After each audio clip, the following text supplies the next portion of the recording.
بسم الله الرحمن الرحيم. ياسين والقرآن الحكيم إنك لمن المرسلين على صراط مستقيم تنزيل العزيز الرحيم لتنذر قوما ما أنذر آباؤهم فهم غافلون. لقد حق القول على أكثرهم فهم لا يؤمنون. إنا جعلنا في أعناقهم أغلالا فهي إلى الأذقان فهم مقمحون. وجعلنا من بين أيديهم سدا ومن خلفهم سدا فأغشيناهم فهم لا يبصرون. وسواء عليهم أأنذرتهم أم لم تنذرهم لا يؤمنون. إنما تنذر من اتبع الذكر وخشي الرحمن بالغيب فبشره بمغفرة وأجر كريم. إنا نحن نحيي الموتى ونكتب ما قدموا وآثارهم وكل شيء أحصيناه في إمام مبين. واضرب لهم مثلا أصحاب القرية إذ جاءها المرسلون إذ أرسلنا إليهم 2 فكذبوهما فعززنا بثالث فقالوا إنا إليكم مرسلون. قالوا ما أنتم إلا بشر مثلنا وما أنزل الرحمن من شيء إن أنتم إلا تكذبون. قالوا ربنا يعلم إنا إليكم لمرسلون وما علينا إلا البلاغ المبين. قالوا إنا تطيرنا بكم لئن لم تنتهوا لنرجمنكم وليمسنكم منا عذاب أليم. قالوا طائركم معكم أئن ذكرتم بل أنتم قوم مسرفون. وجاء من أقصى المدينة رجل يسعى قال يا قوم اتبعوا المرسلين اتبعوا من لا يسألكم أجرا وهم مهتدون. وما لي لا أعبد الذي فطرني وإليه ترجعون. أأتخذ من دونه آلهة إن يردني الرحمن بضر لا تغن عني شفاعتهم شيئا ولا ينقذون. إني إذا لفي ضلال مبين. إني آمنت بربكم فاسمعون. قيل ادخل الجنة قال يا ليت قومي يعلمون بما غفر لي ربي وجعلني من المكرمين. وما أنزلنا على قومه من بعده من جند من السماء وما كنا منزلين. إن كانت إلا صيحة واحدة فإذا هم خامدون. يا حسرة على العباد ما يأتيهم من رسول إلا كانوا به يستهزئون. ألم يروا كم أهلكنا قبلهم من القرون أنهم إليهم لا يرجعون. وإن كل لما جميع لدينا محضرون. وآية لهم الأرض الميتة أحييناها وأخرجنا منها حبا فمنه يأكلون وجعلنا فيها جنات من نخيل وأعناب وفجرنا فيها من العيون ليأكلوا من ثمره وما عملته أيديهم أفلا يشكرون سبحان الذي خلق الأزواج كلها مما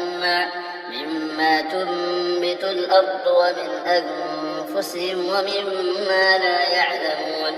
وآية لهم الليل نسلخ منه النهار فإذا هم مظلمون والشمس تجري لمستقر لها ذلك تقدير العزيز العليم والقمر قدرناه منازل حتى عاد كالعرجون القديم لا الشمس ينبغي لها أن تدرك القمر ولا الليل سابق النهار وكل في فلك يسبحون وآية لهم أنا حملنا ذريتهم في الفلك المشحون وخلقنا لهم من مثله ما يركبون وإن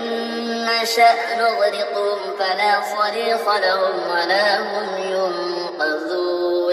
إلا رحمة منا ومتاعا إلى حين وإذا قيل لهم اتقوا ما بين أيديكم وما خلفكم لعلكم ترحمون وما تأتيهم من آية من آيات ربهم إلا كانوا عنها معرضين وإذا قيل لهم أنفقوا مما رزقكم الله قال الذين كفروا للذين آمنوا أنطعم من لو يشاء الله أطعمه إن أنتم إلا في ضلال مبين ويقولون متى هذا الوعد إن كنتم صادقين ما ينظرون إلا صيحة واحدة تأخذهم وهم يخصمون فلا يستطيعون توصية ولا إلى أهلهم يرجعون ونفخ في الصور فإذا هم من الأجداث إلى ربهم ينسلون قالوا يا ويلنا من بعثنا من مرقدنا هذا ما وعد الرحمن وصدق المرسلون إن كانت إلا صيحة واحدة فإذا هم جميع لدينا محضرون فاليوم لا تظلم نفس شيئا ولا تجزون إلا ما كنتم تعملون إن أصحاب الجنة اليوم في شغل فاكهون هم وأزواجهم في ظلال على الأرائك متكئون لهم فيها فاكهة ولهم ما يدعون سلام قولا من رب رحيم وامتازوا اليوم أيها المجرمون ألم أعهد إليكم يا بني آدم ألا تعبدوا الشيطان إنه لكم عدو مبين وأن اعبدوني هذا صراط مستقيم ولقد أضل منكم جبلا كثيرا أفلم تكونوا تعقلون هذه جهنم التي كنتم توعدون اصلوها اليوم بما كنتم تكفرون اليوم نختم على أفواههم وتكلمنا أيديهم وتشهد أرجلهم بما كانوا يكسبون ولو نشاء لطمسنا على أعينهم فاستبقوا الصراط فأنى يبصرون ولو نشاء لمسخناهم على مكانتهم فما استطاعوا مضيا ولا يرجعون ومن نعمره نكسه في الخلق أفلا يعقلون وما علمناه الشعر وما ينبغي له إن هو إلا ذكر وقرآن مبين لينذر من كان حيا ويحق القول على الكافرين أولم يروا أنا خلقنا لهم مما عملت أيدينا أنعاما فهم لها مالكون وذللناها لهم فمنها ركوبهم ومنها يأكلون ولهم فيها منافع ومشارب أفلا يشكرون واتخذوا من دون الله آلهة لعلهم ينصرون لا يستطيعون نصرهم وهم لهم جند محضرون فلا يحزنك قولهم إنا نعلم ما يسرون وما يعلنون أولم ير الإنسان أنا خلقناه من نطفة فإذا هو خصيم مبين وضرب لنا مثلا ونسي خلقه قال من يحيي العظام وهي رميم قل يحييها الذي أنشأها أول مرة وهو بكل خلق عليم الذي جعل لكم من الشجر الأخضر نارا فإذا أنتم منه توقدون أوليس الذي خلق السماوات والأرض بقادر على أن يخلق مثلهم بلى وهو الخلاق العليم إنما أمره إذا أراد شيئا أن يقول له كن فيكون فسبحان الذي بيده ملكوت كل شيء وإليه ترجعون بسم الله الرحمن الرحيم الرحمن علم القرآن خلق الإنسان علمه البيان الشمس والقمر بحسبان والنجم والشجر يسجدان والسماء رفعها ووضع الميزان ألا تطغوا في الميزان وأقيموا الوزن بالقسط ولا تخسروا الميزان والأرض وضعها للأنام فيها فاكهة والنخل ذات الأكمام والحب ذو العصف والريحان فبأي آلاء ربكما تكذبان خلق الإنسان من صلصال كالفخار وخلق الجان من مارج من نار فبأي آلاء ربكما تكذبان رب المشرقين ورب المغربين فبأي آلاء ربكما تكذبان مرج البحرين يلتقيان بينهما برزخ لا يبغيان فبأي آلاء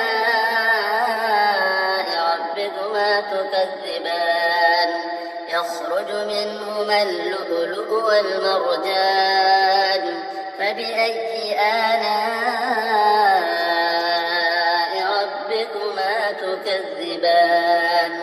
وله الجوار المنشآت في البحر كالأعلام فبأي آلاء ربكما تكذبان كل من عليها فان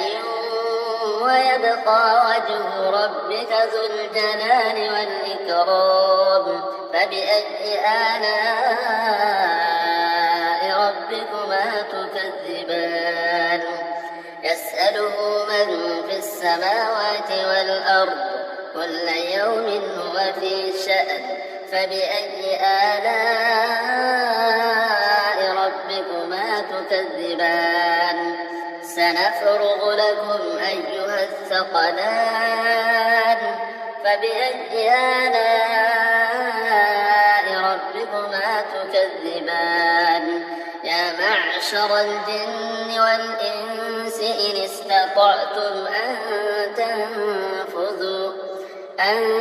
تنفذوا من أقطار السماوات والأرض فانفذوا لا تنفذون إلا بسلطان فبأي آلاء ربكما تكذبان يرسل عليكما شواظ من نار ونحاس فلا تنتصرون فبأي آلاء ربكما تكذبان فإذا انشقت السماء فكانت وردة كالدهان فبأي آلاء ربكما تكذبان فيومئذ لا يسأل عن ذنبه إنس ولا جان فبأي آلاء ربكما تكذبان يعرف المجرمون بسيماهم فيؤخذ بالنواصي والأقدام فبأي آلاء ربكما تكذبان هذه جهنم التي يكذب بها المجرمون يطوفون بينها وبين حميم آن فبأي آلاء ربكما تكذبان ولمن خاف مقام ربه جنتان فبأي آلاء ربكما تكذبان ذواتا أفنان فبأي آلاء ربكما تكذبان فيهما عينان تجريان فبأي آلاء ربكما تكذبان فيهما من كل فاكهة زوجان فبأي آلاء ربكما تكذبان متكئين على فرش بطائنها من استبرق وجنى الجنتين دان فبأي آلاء ربكما تكذبان فيهن قاصرات الطرف لم يطمثهن إنس قبلهم ولا جان فبأي آلاء ربكما تكذبان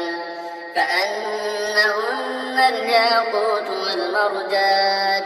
فبأي آلاء ربكما تكذبان هل جزاء الإحسان إلا الإحسان فبأي آلاء ربكما تكذبان ومن دونهما جنتان فبأي آلاء ربكما تكذبان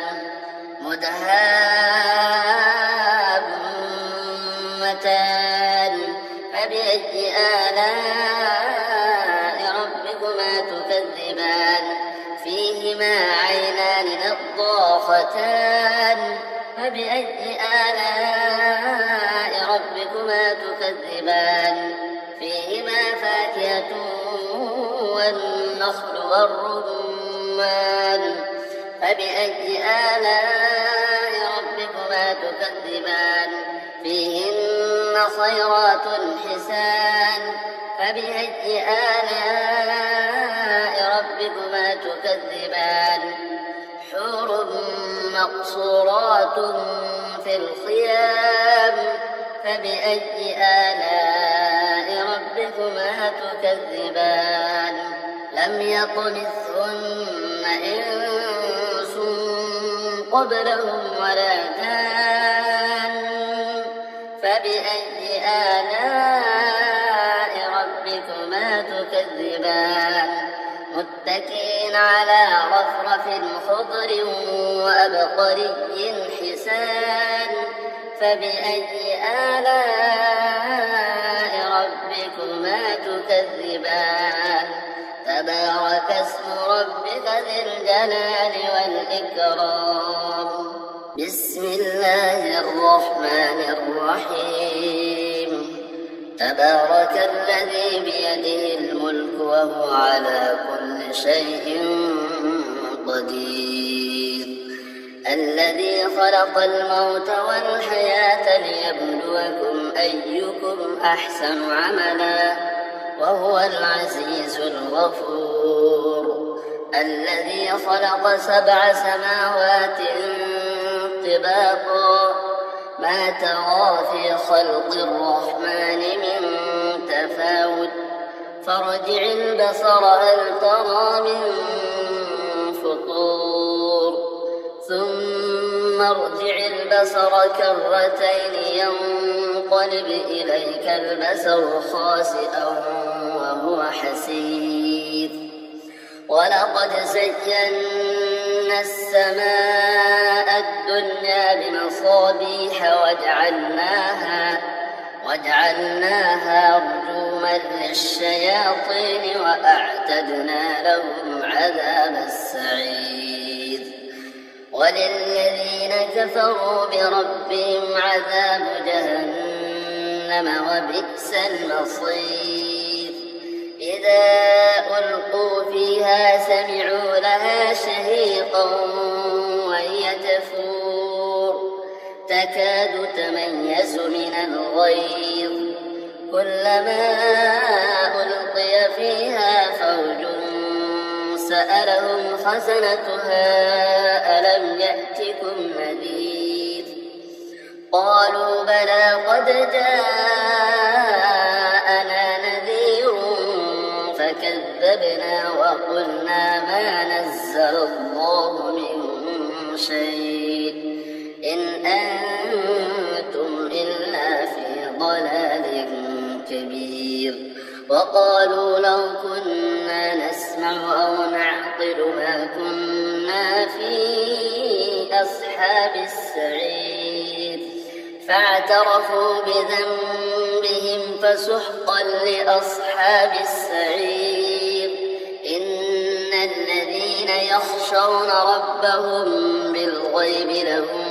مغفرة وأجر كبير وأسروا قولكم أو اجهروا به إنه عليم بذات الصدور ألا يعلم من خلق وهو اللطيف الخبير هو الذي جعل لكم الأرض ذلولا فامشوا في مناكبها وكلوا من رزقه وإليه النشور أأمنتم من في السماء أن يخسف بكم الأرض فإذا هي تمور أم أمنتم من في السماء أن يرسل عليكم حاصبا فستعلمون كيف نذير ولقد كذب الذين من قبلهم فكيف كان نكير أولم يروا إلى الطير فوقهم صافات ويقبضن ما يمسكهن إلا الرحمن إنه بكل شيء بصير أمن هذا الذي هو جند لكم ينصركم من دون الرحمن إن الكافرون إلا في غرور أمن هذا الذي يرزقكم إن أمسك رزقه بل لجوا في عتو ونفور أفمن يمشي مكبا على وجهه أهدى أمن يمشي سويا على صراط مستقيم قل هو الذي أنشأكم وجعل لكم السمع والأبصار والأفئدة قليلا ما تشكرون قل هو الذي ذرأكم في الأرض وإليه تحشرون ويقولون متى هذا الوعد إن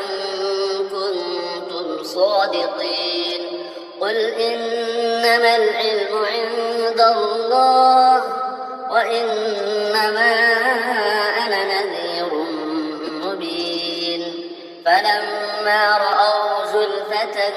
سيئت وجوه الذين كفروا وقيل هذا الذي كنتم به تدعون قل أرأيتم إن أهلكني الله ومن معي أو رحمنا فمن يجير الكافرين من عذاب أليم قل هو الرحمن آمنا به وعليه توكلنا فستعلمون من هو في ضلال مبين قل أرأيتم إن أصبح ماؤكم غورا فمن يأتيكم